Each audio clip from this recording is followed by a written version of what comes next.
Yo, what's up mga karonda? Ayun, napa-stop over na naman tayo dito. Nakakita tayo ng Shumayan dito. Papunta tayo dapat mag-repair sa sa client natin sa Bundukan, Bukawi. Pero yun, napahinto. Alam mo naman ang iyong lingkod. Masarap yung siomay niya. Ayan na ba? Magkano po yung order? Wala. Basta 12 pesos isa.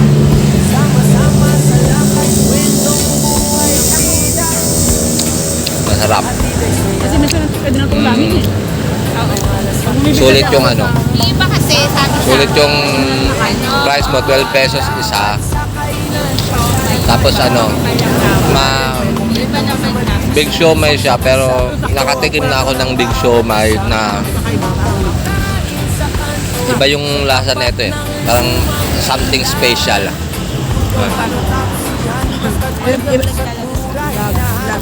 So, pag nakita nyo sila ate, kaya lang nag-try lang daw sila rito at napadaan nga tayo mga karonda.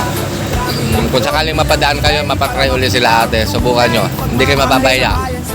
Alam nyo naman, ang J3 Ronda kapag nag-recommend, hindi napapahiya.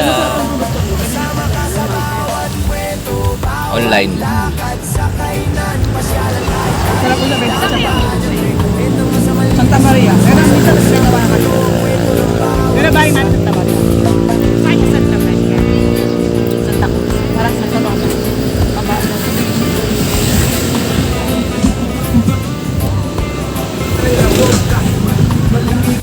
Ayun, dahil nga nasarapan tayo mga karonda, nag-add ulit tayo.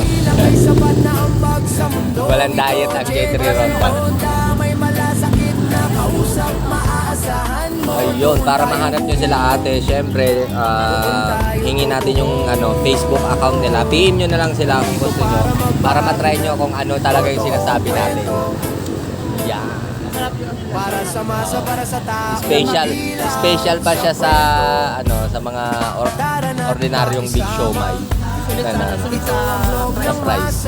Siksik yung laman. And then yung lasa, yun. J3 Ronda approved.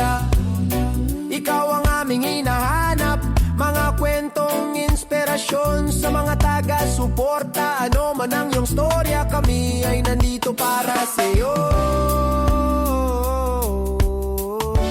Simpleng tulong, alalay na buong buo ang grupo ng Genje Ronda. Handang umagapay sa'yo dahil dapat never give up sa bawat hamon sa ating buhay. Ilapit mo sa itaas dahil lagi siyang kaagapay natin mga karonda.